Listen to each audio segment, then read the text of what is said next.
नमस्कार विद्यार्थी मित्रांनो, माझं नाव ऋषिकेश रामरुपे, डायरेक्टर रिधान अकॅडमी.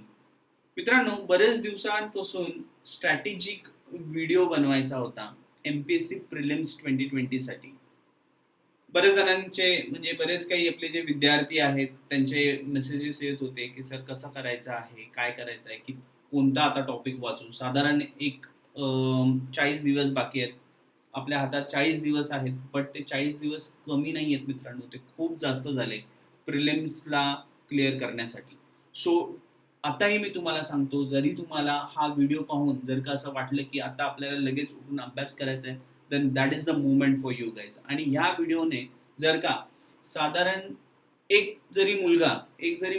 मुलामध्ये एक ती जी स्पार्क आहे ती जागी झाली किंवा जो स्पार्क आहे तो निर्माण झाला, then my purpose of this video will be solve.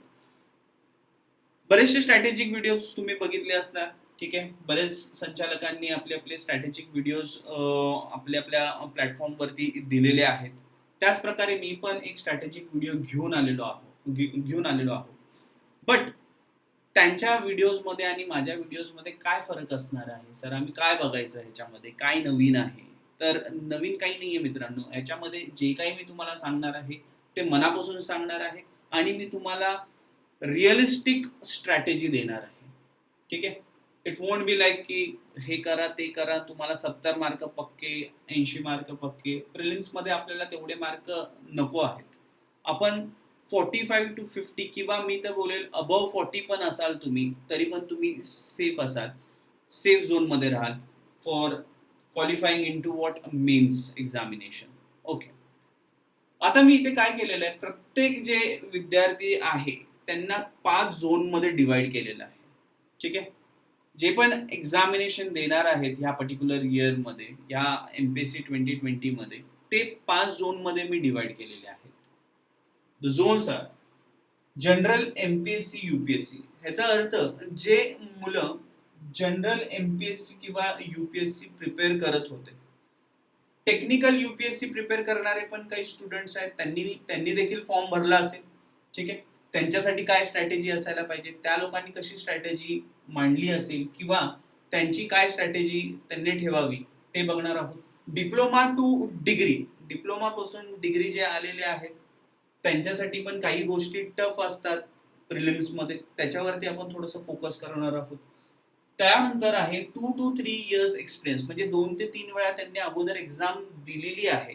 कदाचित ते वर्किंग होते, वर्किंग असल्यामुळे तेवढं फोकस नाही मिळालं पहिल्या वर्षी, दुसऱ्या वर्षी थोडंसं फोकस मिळालं, बट काही गोष्टींमुळे नाही झालं. तिसऱ्या वर्षी काही अजून दुसरी कारणं असू शकतात किंवा 2 वर्ष किमान त्यांना असा एक्सपिरियन्स आहे ही पर्टिक्युलर एक्झामिनेशन देण्याचा.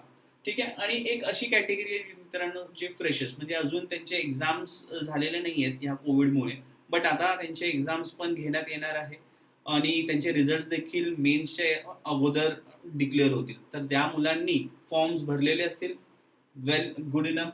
तुम्हाला बराच वेळ पण मिळाला होता की आता ह्या कोविड सिच्युएशनमध्ये तुम्ही प्रॉपरली अभ्यास करू शकाल, असा वेळ होता तुमच्याकडे. ठीक आहे, तर आपण ह्या पूर्ण जेवढेही विद्यार्थी आहेत त्यांना ह्या 5 झोनमध्ये डिवाइड करू. आता तुम्ही कोणत्या झोनमध्ये बसता त्या पर्टिक्युलर कॉलमवरती तुम्ही फोकस ठेवा. ठीक आहे ना. जनरल एमपीएससी आणि यूपीएससी करून आलेले कॅन्डिडेट्सला ऍडव्हान्टेज असतो जनरल स्टडीजचा, कारण की त्यांच्या ह्या पर्टिक्युलर एक्झामिनेशनमध्ये म्हणजे ऍडमिनिस्ट्रेशनच्या एक्झामिनेशनमध्ये जनरल स्टडीजचा एक मोठा वाटा असतो. त्याच्यामध्ये त्यांना ते ऑप्शनला ठेवून भागच नसतं आणि त्यांना मुळात ऍडमिनिस्ट्रेशनमध्ये इंटरेस्ट असतो, म्हणून त्यांना जनरल स्टडीज पण आवडतं. सो ह्या पर्टिक्युलर झोनमध्ये आउट ऑफ 20 ह्या झोनच्या मुलांनी साधारण 12 ते 15 मार्क तरी कसे तरी मिळवायलाच हवेत. ठीक आहे, तुमचे वेगळे टॉपिक्स आहेत, त्याच्यामध्ये हिस्ट्री आहे, जिओग्राफी आहे, पॉलिटी आहे, करंट अफेअर्स आहे. डिपेंडिंग अपॉन तुमची स्ट्रेंथ कुठे आहे ते फक्त व्यवस्थित अभ्यास करा. माझं असं म्हणणं असते की प्रत्येक कोणत्याही झोनमध्ये असू दे, करंट अफेअर्स हे बघितलं पाहिजे. करंट अफेअर्स वरती जास्त जोर दिला पाहिजे rather than giving importance to what's history, geography किंवा अजून काही दुसरे वेगळे जे टॉपिक्स आहेत जनरल स्टडीज मध्ये. ठीक आहे, करंट अफेअर्स साधारण 5 ते 6 मार्काला विचारतात आणि त्याला आपण रिलेट करू शकतो, बिकॉज ते आताच काहीतरी घडलेल्या गोष्टी असतात. ह्या साधारण 6 महिन्यामध्ये ज्या घडलेल्या गोष्टी असतील त्याच्याबद्दल तुम्हाला बऱ्याचशा गोष्टी विचारल्या जातील. सो करंट अफेअर्स सगळ्यांनीच पकडून चालायचं आहे. ठीक आहे. सगळ्यांनीच त्याच्यावरती फोकस देणं गरजेचं आहे. जनरल एम-पी-एस-सी आणि यू-पी-एस-सीच्या विद्यार्थ्यांना जिओग्राफीमध्ये अपर हँड आहे, हिस्ट्रीमध्ये अपर हँड आहे, पॉलिटीमध्ये अपर हँड आहे. सो मला असं वाटतं, की जर का 45 टू 50 मार्क्स तुम्हाला मिळवायचे आहेत, तर ह्या झोनला, ह्या रेंजला तुम्ही गाठलं पाहिजे. 12 ते 15 मार्क. ठीक आहे. इंग्लिश पण बरंचसं यू-पी-एस-सीच्या सिलेबसमध्ये वगैरे इंग्लिश असतं, एम-पी-एस-सीच्या याच्यामध्ये पण इंग्लिश असतं. साधारण इथे तुम्हाला 7 टू 8 मार्क्स मिळायला हवे. इंग्लिशमध्ये काय करायचं? इंग्लिशमध्ये नेमकं काय करायचं? इंग्लिशमध्ये प्रिपोजिशन्स करायचे, आर्टिकल्स करायचे, स्पॉट द एरर करायचे, व्हॉइसेस, ठीक आहे. चेंज द व्हॉइस जे म्हणतो आपण, ठीक आहे. त्यानंतर पॅसेज असतं मित्रांनो. पॅसेज केअरफुली व्यवस्थित वाचून त्याला प्रॉपरली आपण 5 मार्काचं पॅसेज असतं. साधारण 3 ते 4 मार्क तरी आपण तिथे मिळवू शकतो. सो 7 टू 8 मार्क्स हा झोन मी जनरल एम-पी-एस-सी आणि यू-पी-एस-सी मुलांकडनं एक्स्पेक्ट करतो, की ते तेवढे मिळवतीलच. ठीक आहे. आणि जरी नाही त्यांचा असं काही स्ट्रॅटेजी नसेल, तर तुम्ही ही स्ट्रॅटेजी ठेवा, की 7 ते 8 मार्क मिळायलाच हवेत आपल्याला. ठीक आहे. सिमिलरली मराठीमध्ये देखील मित्रांनो सेम 7 टू 8 मार्क्स. आता जनरल एम-पी-एस-सी तुम्ही दिलेली होती, तर जे टेक्निकल सब्जेक्ट्स आहेत आपले हे, तिकडे आपण थोडेसे वीक असतो. सो तिकडे काय केलं पाहिजे? तुम्ही तिथे मेकॅनिक्समध्ये स्टॅटिक्सवरती फोकस करा. ठीक आहे. मेकॅनिक्समध्ये स्टॅटिक्सवरती जर का फोकस केलं, साधारण 2 ते 3 chapters friction, resultant force, resultant system of coplanar forces, equilibrium system of coplanar forces, याच्यावरती ह्या पार्टवरती जर का तुम्ही एकदम कॉन्सन्ट्रेट केलं, तर साधारण 5 मार्क तर आरामात भेटू शकतात. 5 marks. Okay. And little bit of what dynamics, जे की एकदम सोपं डायनामिक्स असतं इक्वेशन्स ऑफ मोशनवर. ठीक आहे. रेक्टिलिनियर मोशन ह्या किंवा प्रोजेक्टाइल मोशन, हे 2-4 टॉपिक्स बघून जावा डायनामिक्समधले. त्यानंतर मॅथमॅटिक्स. आपल्याला मॅथ्स आवडत नव्हतं म्हणूनच आपण जनरल एम-पी-एस-सी कडे वळालो होतो किंवा यू-पी-एस-सी कडे, किंवा तिकडे जास्त आवड होती ॲडमिनिस्ट्रेशनमध्ये म्हणून आपण गेलो होतो. हे पण तेवढंच आपल्याला माहिती आहे तेवढं, की आपल्याला मॅथ्स थोडंसं वीक जाणार आहे. सो डोंट वरी. मॅथ्समध्ये साधारण 2 ते 3 मार्क्सचं टार्गेट ठेवा. जास्त नाही. 2 to 3 marks. Okay. Basic element of civil engineering you can consider it as what say 3 to 4 marks. मेकॅनिकलमध्ये पण 2 टू 3 मार्क्स आणि बेसिक एलिमेंट ऑफ इलेक्ट्रिकलमध्ये पण 2 टू 3 मार्क्स तुम्ही कन्सिडर करू शकता. थोडंसं तुम्हाला अभ्यास करावा लागेल. BEE is comparatively approachable as compared to what mechanical. मेकॅनिकलमध्ये सिलेबस खूप वास्ट आहे मित्रांनो. Thermodynamics, heat transfer, power plant, बरेचशा गोष्टी आहेत जे बेसिक एलिमेंट ऑफ मेकॅनिकल इंजिनिअरिंगमध्ये मोडले जातात आणि ते फक्त वेटेज किती आहे? 10 मार्क्स. सो इट्स नॉट तेवढं वर्थ नाहीये मेकॅनिकलमध्ये खूप जास्त वेळ देण्याचा. ठीक आहे. So if you are smart, what तुमचं स्ट्रेंथ कुठे लाय करतंय? General study. तुमचं स्ट्रेंथ इंग्लिश, मराठी याच्यामध्ये लाय करतंय. मग हे आपले थोडे वीकनेसेस आहेत technical part for general MPSC आणि यू-पी-एस-सी स्टुडंट्स, ज्यांनी जनरल एम-पी-एस-सी साठी प्रिपरेशन घेतलंय, बट आता असा विचार केलाय की चला टेक्निकल पण देऊन बघूया. तर त्यांना ही गोष्ट लक्षात ठेवायची आहे. ठीक आहे. सो जर का तुम्ही ॲडअप कराल तर साधारण 40 टू 50च्या रेंजमध्ये तुम्ही इथे लँडअप व्हाल आणि that is good enough, fair enough. त्यानंतर आहे मित्रांनो टेक्निकल यू-पी-एस-सी. म्हणजे बरेच जण IAS, इंडियन इंजिनिअरिंग सर्व्हिसेसचा फॉर्म भरतात, त्याचं प्रिपरेशन करतात. त्यांना देखील जनरल स्टडीज वरती एक अपर हँड असतो. ठीक आहे. सो एक साधारण 10 टू 12 मार्क्स मी कन्सिडर करतो. इंग्लिश देखील असतं IASच्या वेळेस, त्यांच्या प्रीमध्ये इंग्लिश देखील असतं. सो तिथे पण मी 7 टू 8 मार्क्स एक्सपेक्ट करू शकतो. मराठी नसतं. ठीक आहे. सो मराठी जर का तुम्ही मराठी मीडियम मधून असाल आणि तुमचं मराठीवरती कमांड आहे, then it is well and good. जे इंग्लिश मीडियमचे स्टुडंट्स आहेत, महाराष्ट्रीयन असून सुद्धा बरेचसे असे काही ग्रामर्स आहेत ते नाही जमत. ठीक आहे. सो आय कॅन एक्सपेक्ट की तिथे तुम्ही 3 टू 4 मार्क्सची तयारी केली पाहिजे. आता 3 टू 4 मार्क्स कसं मिळणार? त्याच्यामध्ये तुम्हाला पॅसेजवरती जास्त भर द्यायचा आहे. ठीक आहे. पॅसेजमध्ये आपल्याला मराठी वाचता येते. तुम्हाला जे पॅसेज वाचल्यानंतर तुम्हाला समजेल की काय आहे तो ॲक्चुअल पॅसेज. ठीक आहे. मग त्याच्या रिलेटेड जे काही क्वेश्चन्स असतील ते तुम्ही बरोबर करू शकता. So 3 to 4 marks you should get. Okay. त्यानंतर आहे इंजिनिअरिंग मेकॅनिक्स. IS चा विद्यार्थी आहे. स्ट्रक्चर्स एकदम स्ट्रॉंग झालेलं असेल तुमचं, तर मेकॅनिक्स एकदम बाय हात का खेळ आहे तुमच्यासाठी. सो इथे तुम्ही साधारण 10 ते 12 मार्क इझिली तुम्हाला मिळायलाच हवे. ठीक आहे. त्यानंतर आहे मॅथमॅटिक्स. अगेन तुम्ही IS प्रिपरेशन करत होता, तर मॅथमॅटिक्स जरी एवढं तुमच्या संपर्कात नसेल तरी एक साधारण 7 to 8 marks you can always get. Okay. Matrices आहे, डिटर्मिनंट्स आहेत, मग डिफरन्शियल इक्वेशन, इंटिग्रेशन, हे काही जे टॉपिक्स आहेत त्याच्यावरतून आपल्याला 7 to 8 मार्क्स मिळू शकतात. Basic element of civil engineering 8 to 10 marks IS देत आहेत. बेसिक एलिमेंट ऑफ सिव्हिल इंजिनिअरिंगमध्ये तुमचं कॉन्क्रीट टेक्नॉलॉजी आहे, मटेरियल्स बद्दल आहे थोडंफार, त्यानंतर सर्वे आहे. सो 8 ते 10 मार्क मिळणं पॉसिबल आहे. मेकॅनिकलचा जर का तुम्हाला अभ्यास करायचा असेल किंवा तुम्हाला असं वाटत असेल की नाही आपण इकडेच व्यवस्थित अजून थोडंसं फोकस करू आणि इथेच पक्क करू तरीही चालेल. मेकॅनिकलमध्ये मी साधारण 2 ते 3 मार्क्स कन्सिडर तुम्ही करू शकता. पॉवर प्लांट सारखे जे छोटे छोटे जे टॉपिक्स आहेत, वेल्डिंग, स्पॉट असे जे काही प्रोसेसेस आहेत जे थोडेसे सिव्हिल रिलेटेड टॉपिक्स आहेत, ते वाले तुम्ही टॉपिक्स करून जाऊ शकता. ठीक आहे. Then basic element of electrical engineering. Again जर का व्यवस्थित DC circuit, AC circuit, single phase transformer वगैरे हे सगळं एक 3-4 दिवस व्यवस्थित दिलं ना मित्रांनो, कारण की आपण हे फर्स्ट इयर इंजिनिअरिंगमध्ये केलेलं आहे. फर्स्ट इयर इंजिनिअरिंगमध्ये हे आपलं झालेलं आहे. सो आपण इथे 5 मार्क्स एक्सपेक्ट करू शकतो. ओके. सो हे आरामात 50 पार करणारे मधले कॅटेगरी आहे. टेक्निकल UPSC आरामात तुमचं 50 मार्क्सच्या वरती पार झालंच पाहिजे. म्हणजे you should be able to qualify into mains very very easily. ठीक आहे ना. Diploma to degree. आता डिप्लोमा त्यांचं झालेलं आहे आणि त्यांनी डिग्रीमध्ये प्रवेश घेतला आहे. डिग्री क्लिअर आहे and then they are appearing for the examination. Weak point काय आहे मित्रांनो? वीक पॉईंट इथे मॅथमॅटिक्सचा पडतो तुमच्यासाठी. ठीक आहे. घाबरायची काही गरज नाही आहे. जे सोपे सोपे टॉपिक्स आहेत, मॅट्रायसेस, ठीक आहे, डिफरन्शियल इक्वेशन, जे सोपे सोपे आणि त्याच्यावरती नेहमी प्रश्न एकदम तसेच पडतात. त्यानंतर आपलं सिम्पसन्स 1/3 रूल, ट्रॅपेझॉइडल वाला जो पर्टिक्युलर पार्ट आहे, एरिया जिथे आपण काढतो, तो पर्टिक्युलर पार्टवरती फोकस करा. मॅथमॅटिक्समध्ये 4 मार्क्स, 4 to 5 मार्क्स हे मिळवणं गरजेचं आहे तुमच्यासाठी. इथे जर का तुम्ही 4 to 5 मार्क्स मिळवता, ठीक आहे. इंग्लिशमध्ये 5 ते 6, 5 ते 6. जनरल स्टडीज बिंग तुम्ही खूप अगोदरपासूनच ह्याच्यामध्ये टेक्निकल लाईनमध्ये आलेला आहात, म्हणून थोडंसं जनरल स्टडीज आपल्या डिप्लोमा टू डिग्री कॅन्डिडेट्सला थोडंसं टफ जातं. ओके. सो मी इथे सांगेल 3 to 4 मार्क्स मिळवण्याचा प्रयत्न करा. 3 to 4 मार्क्स. ओके.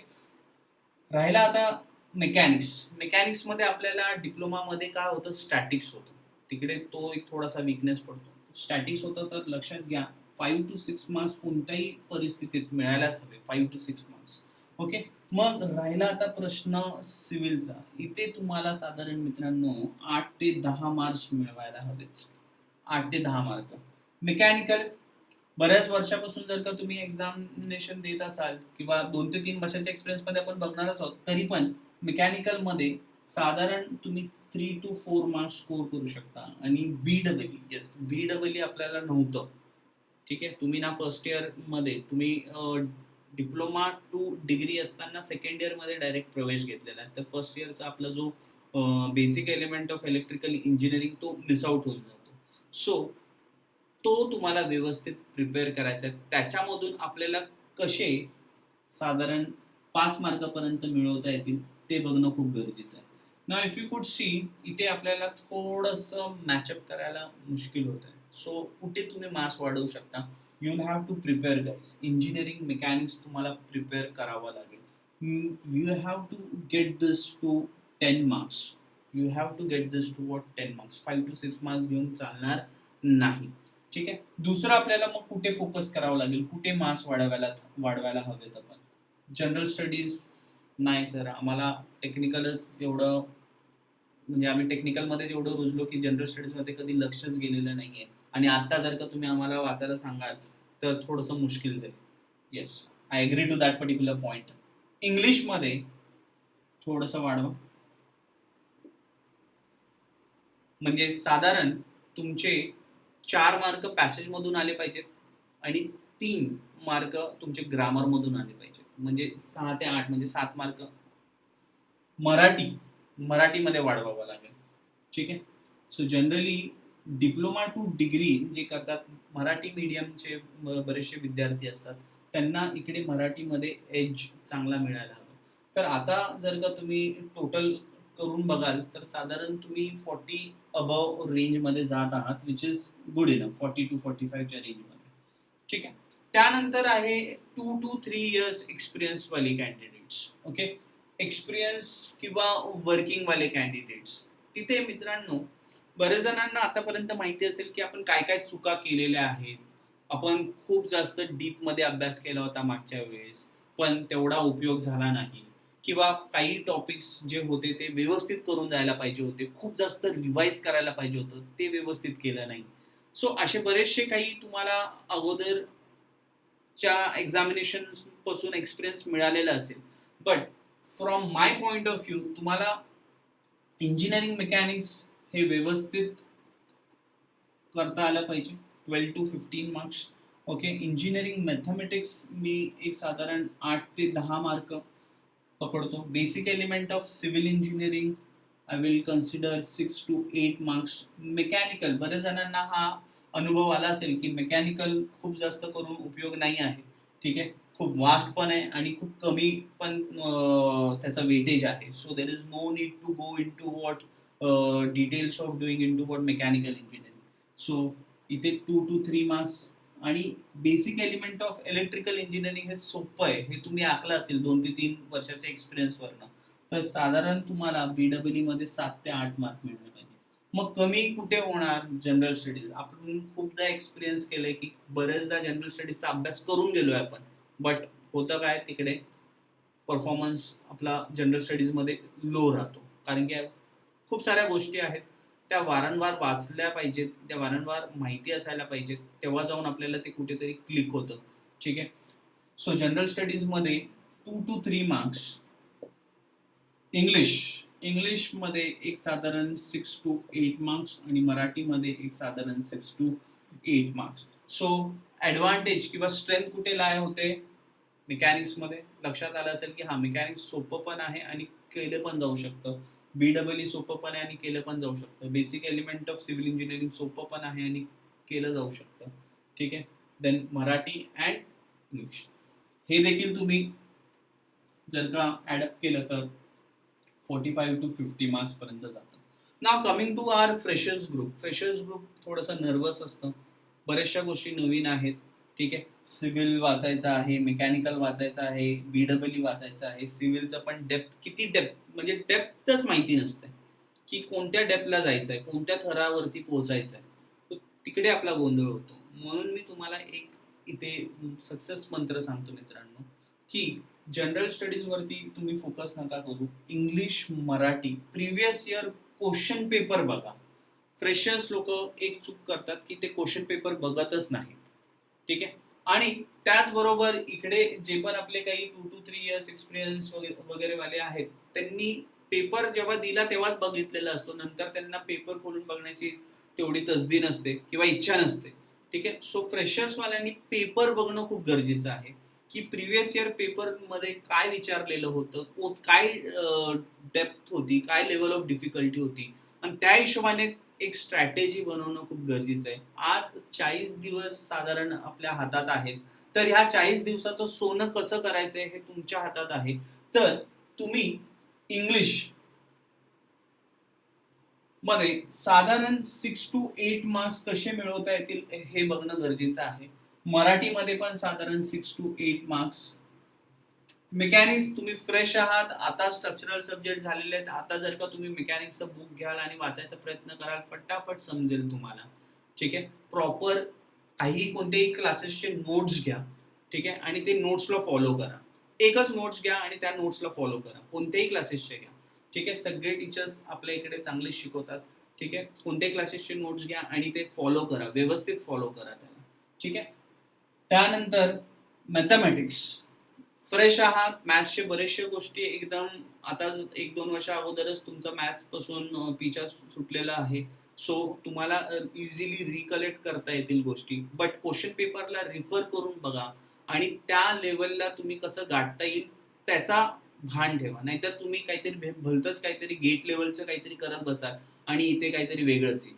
ठीक आहे. सो फ्रेशरसाठी my advice would be to see the question papers first.